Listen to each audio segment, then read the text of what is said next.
আল্লাহ সৃষ্টি 12টি মাসের মধ্যে সর্বশ্রেষ্ঠ মাস হচ্ছে রমাদান মাস, যেটাকে আমরা রমজান মাস হিসেবে চিনি।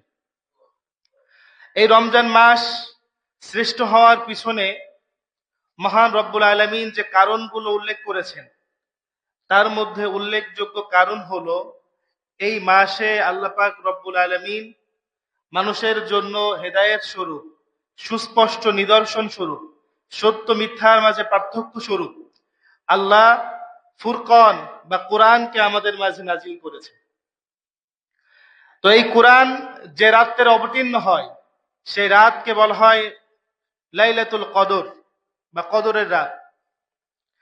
এই কদরের রাত্রে কোরআন নাজিল হওয়ার কারণে কদরের রাত আল্লাহর কাছে দামি।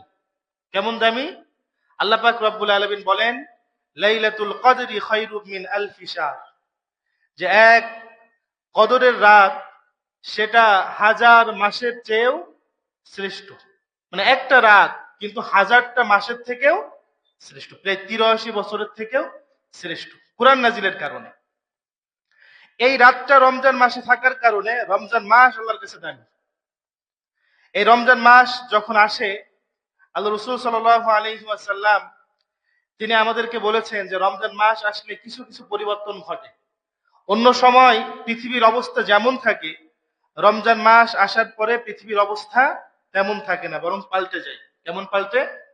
আল্লাহর হাবিব সাল্লাল্লাহু আলাইহি ওয়াসাল্লাম বলেন, ইযা জাআ রমাদান ফুতিহাত আবওয়াবুল জান্নাহ, যখন রমজান মাস চলে আসে, রমজান শুরু হয়ে যায়, তখন জান্নাতের দরজাগুলো খুলে দেওয়া হয়।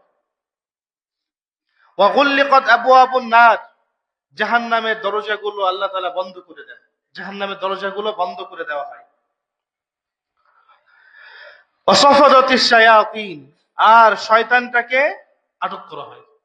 রমজান মাস আসলে প্রথম যেটা করা হয়, জান্নাতের দরজা খুলে দেওয়া হয়।